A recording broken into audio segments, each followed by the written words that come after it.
Hello guys, welcome back to my YouTube channel. तो मेरा नाम है अंजलि और आप लोगों का स्वागत है मेरे यूट्यूब चैनल पे। तो गाइस मेरी आवाज़ थोड़ा आज धीरे जाएगा क्योंकि मेरा तबीयत ख़राब है। बट चलिए इन सब बातों को छोड़ते हैं और कुछ नया जो अभी आप लोगों को सबसे ज़्यादा इम्पोर्टेंट लग रहा होगा। तो मैंने प्रीवियस वीडियो में आप लोगों को बता दिया था कि कितने नंबर पे क्या होगा, कितने नंबर पे क्या मिलेगा। थोड़ा मैं प्रिडिक्ट करके बताई हूँ, ये श्योर नहीं है, बट आप लोगों को परेशान होने की ज़रूरत नहीं है क्योंकि 8 जुलाई को मतलब 2 दिन बाद ही आपका रिज़ल्ट आने वाला है। एक बार अगर रिज़ल्ट आ जाता है उसके बाद आपको खुद पता चल जाएगा कि आपका इतने में होगा या नहीं होगा, इसलिए आप लोगों को निराश नहीं होना। बट अगर आपका रिजल्ट आ जाता है 8 जुलाई को तो आपको ज़्यादा दिन का टाइम नहीं दिया जाएगा काउंसलिंग के लिए, और काउंसलिंग में बहुत सारे डॉक्यूमेंट का ज़रूरत होता है।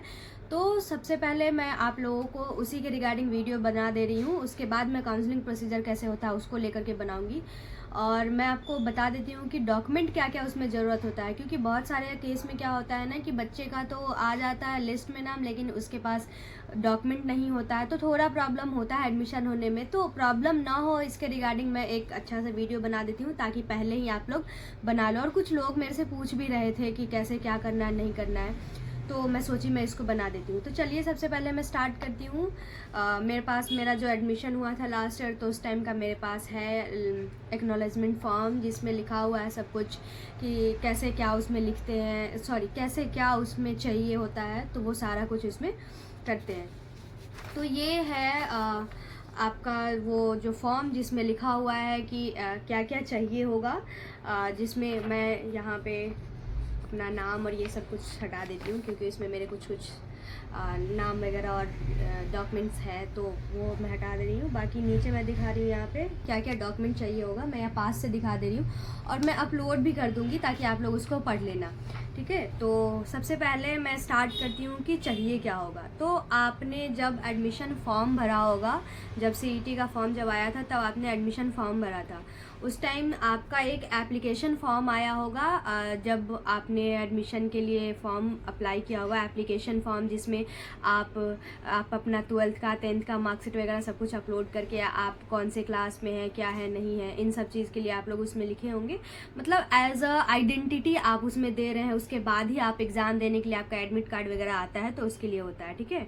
तो सबसे पहला आपका डॉक्यूमेंट क्या आपके पास होना चाहिए, वो है एप्लीकेशन फॉर्म, जो कि आपका एग्जामिनेशन से पहले ही आपको मिलता है। दूसरा क्या है, ओरिजिनल एडमिट कार्ड, बहुत इंपॉर्टेंट है सच में। मैं लास्ट ईयर के बता रही हूँ, जब मेरा एडमिशन होने गया था उस टाइम का, तो बहुत सारे बच्चों के पास एडमिट कार्ड था ही नहीं, लेकिन अभी भी आपके साइट पे मे बी शायद अगर होगा एडमिट कार्ड डाउनलोड करने का, तो प्लीज़ आप कर लीजिएगा। लेकिन दिक्कत क्या है ना कि जो एडमिट कार्ड उसमें मांगता है, वो एडमिट कार्ड चाहिए क्या होता है, जिसपे साइन होना चाहिए इन्विजिलेटर का। मतलब जब आप एग्ज़ाम देने जाते हो तो आपका एडमिट कार्ड जो है वो 2 फॉर्मेट में आता है, मैं बता रही हूँ।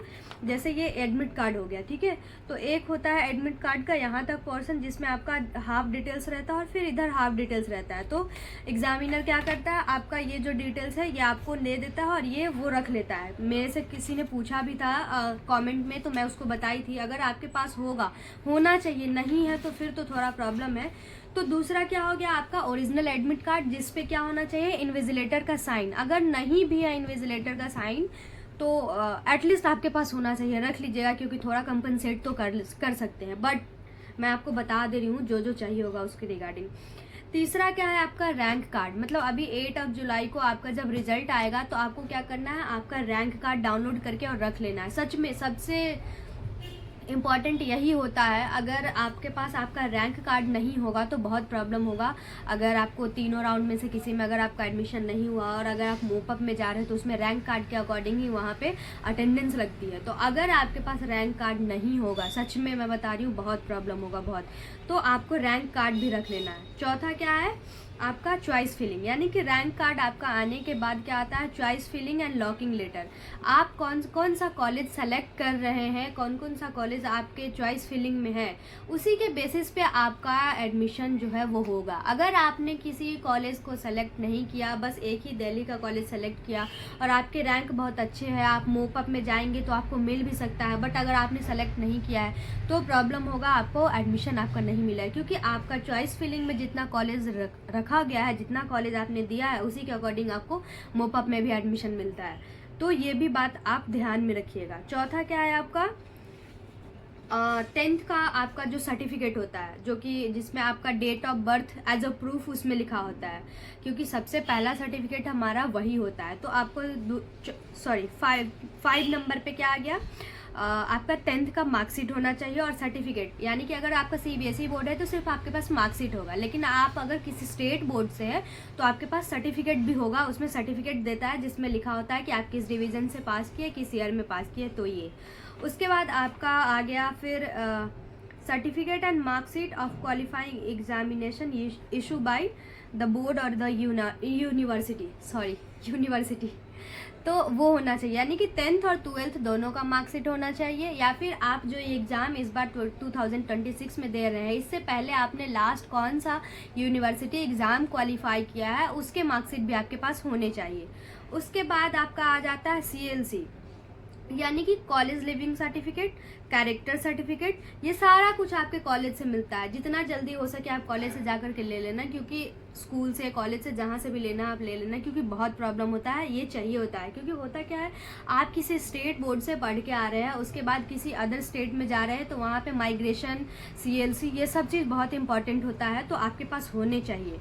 उसके बाद आपका क्या हो जाता है, माइग्रेशन। अभी मैंने बताया है माइग्रेशन के बारे में। माइग्रेशन भी मिलता है, क्योंकि आप अगर किसी स्टेट बोर्ड से हैं, उसके बाद आप आकर के यहाँ पे किसी सेंट्रल बोर्ड में आप अगर आ रहे हैं, तो आपके पास माइग्रेशन भी होना चाहिए। माइग्रेशन का क्या मतलब है, आप एक जगह से दूसरी जगह माइग्रेट कर रहे हैं, तो उसके लेकर के चाहिए होगा। तो ये जितना भी डॉक्यूमेंट मैं बता रही हूँ ये सब कुछ चाहिए ही।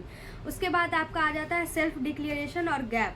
अगर आपने 12th इस बार किया है, यानी कि 2026 में किया है, उसके बाद आप ये एग्ज़ाम दिए हैं, तो आपको गैप सर्टिफिकेट लेने की ज़रूरत नहीं है। बट अगर आपका एग्ज़ाम 2025 में हो रखा था, 2024 में हो गया था, 2023 में, मतलब 26 से पहले किसी भी टाइम आपका अगर ये 12th हुआ है, तो आपको गैप सर्टिफिकेट चाहिए होगा। क्यों?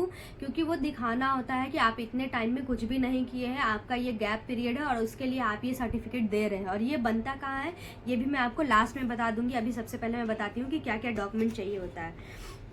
और ये सेल्फ डिक्लेरेशन फॉर्म जो है, ये आपका इंफॉर्मेशन वाउचर जैसे है, वैसे ही आपका एक एनेक्सर आएगा, जो कि PDUNIPPD के साइट पे आपका ये अपलोड हो जाएगा जब आपका ये रैंक कार्ड आ जाएगा उसके बाद। और उसी फॉर्मेट में आपको ये बनवाना होता है। आप खुद से किसी भी फॉर्मेट में मत बनवाइएगा ऐसे हड़बड़ा के, मैं बता रही हूँ आपको, क्योंकि उस टाइम थोड़ा प्रॉब्लम होता है।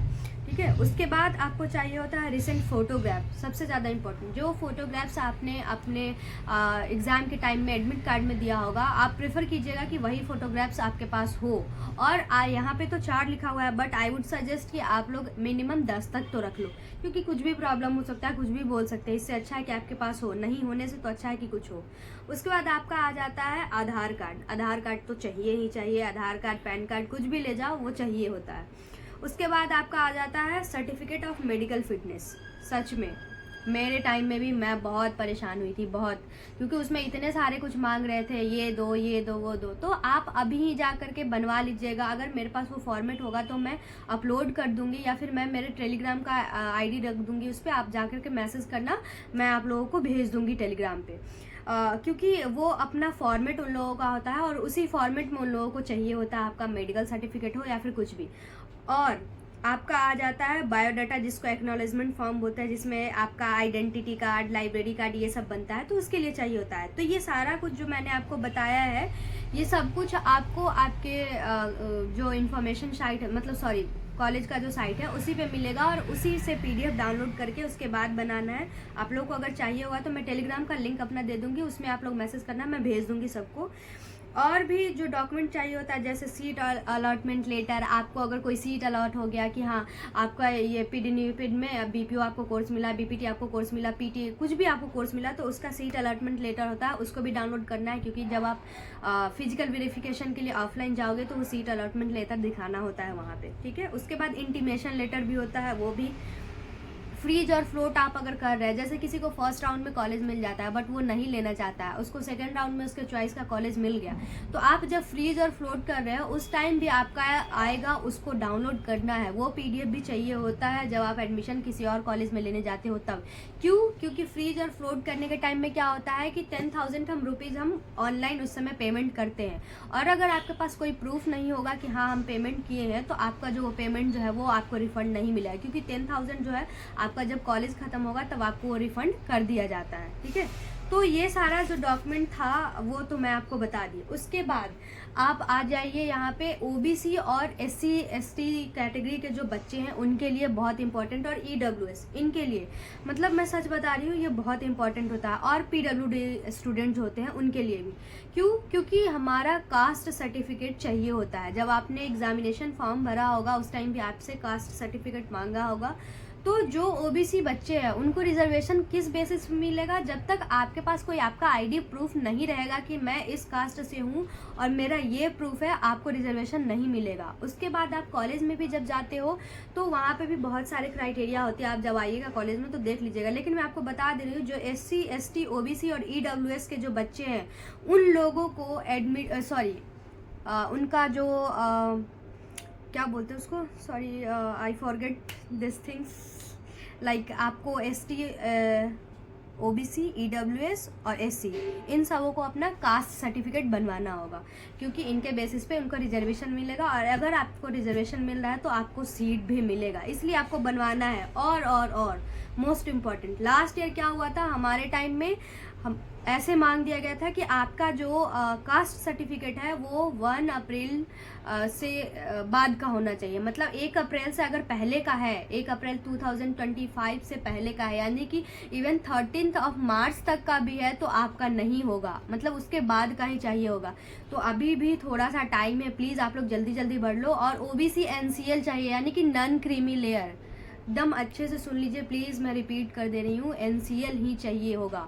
और SC ST और EWS ये सब आप सब कोई भी बनवा लीजिए, क्योंकि 1 साल बाद OBC जो कास्ट सर्टिफिकेट होता है, SC कास्ट सर्टिफिकेट होता है, इन लोगों का तो शायद है, लेकिन OBC और EWS का थोड़ा प्रॉब्लम होता है। तो आप लोग प्लीज़ प्लीज़ प्लीज़ अभी अप्लाई कर दो, इतने दिन में आ जाता है। थोड़ा अगर आपका जान पहचान का है तो जल्दी जाके बनवाओगे तो मिल जाएगा। तो ये सब रहा आपका, और डोमिसाइल भी बनवा लेना, हाँ बस इतना ही है और कुछ भी नहीं है इसमें, इतना ही लिखा हुआ है। PWD वाले जो स्टूडेंट है उनके पास उनका फिजिकली हैंडीकैप जो है उसको लेकर के एक ID प्रूफ चाहिए होता है, तो वो भी बनवाना होता है, तो वो भी प्लीज़ आप लोग बनवा लीजिएगा। ठीक है, और मैं आपको बता रही थी, हाँ ये मेडिकल सर्टिफिकेट में क्या होता है, जो आपका PDF जो डाला होता है उसी के अकॉर्डिंग, उसी फॉर्मेट में आपको वो मेडिकल सर्टिफिकेट बनवाना होता है, जिसके लिए आपको करवाना क्या पड़ता है, ब्लड टेस्ट करवाना क्या पड़ता है, ECG करवाना पड़ता है, क्योंकि उसमें बताना होता है कि आपको ये सब प्रॉब्लम नहीं है। अगर ब्लड टेस्ट इसलिए करवाते हैं ताकि आपको कभी भी ज़रूरत पड़े तो कॉलेज में डोनेट वगैरह करना होता है, ये सब चीज़, तो उसको लेकर के तो मैं भी बनवाई थी। बाकी इतना ही कुछ चाहिए डॉक्यूमेंट में अभी तक, जहाँ तक मेरे को दिखा, जितना मैंने लास्ट ईयर सबमिट अपने एडमिशन के टाइम किया था, और कुछ भी नहीं चाहिए होता है। बाकी मेरे को कुछ और इन्फॉर्मेशन अगर मिलेगा तो मैं आप लोगों को ज़रूर बताऊंगी। तो ये रहा आपका डॉक्यूमेंट का पूरा फुल वीडियो। अब जल्दी से आप लोग देख लीजिए आपके पास क्या क्या नहीं है। अगर इनमें से कुछ भी आपके पास नहीं है तो please please please I request कि मैं सच में बता रही हूँ कि प्लीज़ बनवा लो, ताकि जब आपका एडमिशन हो तो आपका प्रॉब्लम बिल्कुल भी ना हो, आपके पास सारा कुछ अच्छे से हो, आपको बिल्कुल प्रॉब्लम ना हो। ठीक है, और मैं नेक्स्ट वीडियो किस चीज़ पे बनाऊँ तो प्लीज़ आप लोग मुझे बता दीजिएगा। और दूसरा, किसी ने मेरे से पे कमेंट किया था कि यहाँ पे सेंटर पे पहुँचने के लिए कैसे क्या करना है, कैसे एक दिन पहले पहुँचे, कहाँ पहुँचे, क्या करना है, तो मैं उसके रिगार्डिंग में वीडियो बना दूँगी। क्योंकि लास्ट ईयर मोपअप के टाइम में जो प्रॉब्लम बच्चों ने फेस किया था, इवन मैंने जो फेस किया था, वो सारा कुछ मैं एक्सपीरियंस, आपका तो फिर भी बहुत सही है कि यहाँ पर हो रहा है, PDUNIPD में हो रहा है, लास्ट ईयर तो एसविंतार में हुआ था, और वो सच में एक मतलब वर्स्ट डिसीजन है कि वहाँ पे लेना बहुत बहुत प्रॉब्लम होता है वहाँ पे। अगर क्योंकि दिक्कत ये है ना कि वो प्रॉपर गांव एरिया में है, वहाँ पे लोगों को पता नहीं है, कल्चरल इशू, लैंग्वेज इशू, खाने का इशू, बहुत सारा कुछ होता है। बट कोई नहीं, सबका अलग अलग होता है। मुझे हुआ था, वो चीज़ मैंने फेस किया था, तो मैं आपको बता रही हूँ। बाकी यहाँ पे कैसे क्या कहाँ रहना है वो सारा कुछ मैं बता दूँगी। अभी फ़िलहाल के लिए आपको करना क्या है कि आपके पास इनमें से कोई भी अगर डॉक्यूमेंट नहीं है तो प्लीज़ जा कर के बनवा लीजिए और बिल्कुल स्ट्रेस मत लीजिए। मैं 8 जुलाई को जब आपका रिजल्ट आने वाला रहेगा, मैं उस दिन भी एक अच्छा सा वीडियो बनाऊंगी और परेशान मत होइए, मैं सब कुछ बताऊंगी आप लोगों के लिए। बट प्लीज़ प्लीज़ प्लीज़, मैं इतना मेहनत करके वीडियो बना रही हूँ तो मेरे चैनल को सब्सक्राइब कीजिए, और जिनको नहीं पता उनके पास भी शेयर कीजिए, लाइक कीजिए, कॉमेंट कीजिए। कुछ भी प्रॉब्लम हो रहा है किसी चीज़ के regarding, I am with you. और फिर अगर कॉलेज में एडमिशन होता है तो मैं वहाँ पे आप लोग सभी से मिलूंगी भी। थैंक यू सो मच, मिलते हैं नेक्स्ट वीडियो में, तब तक के लिए बाय, अपना ख्याल रखिएगा और प्लीज़ सब्सक्राइब कर दीजिएगा, मेरी भी हेल्प होगी। ठीक है, okay bye, thank you so much.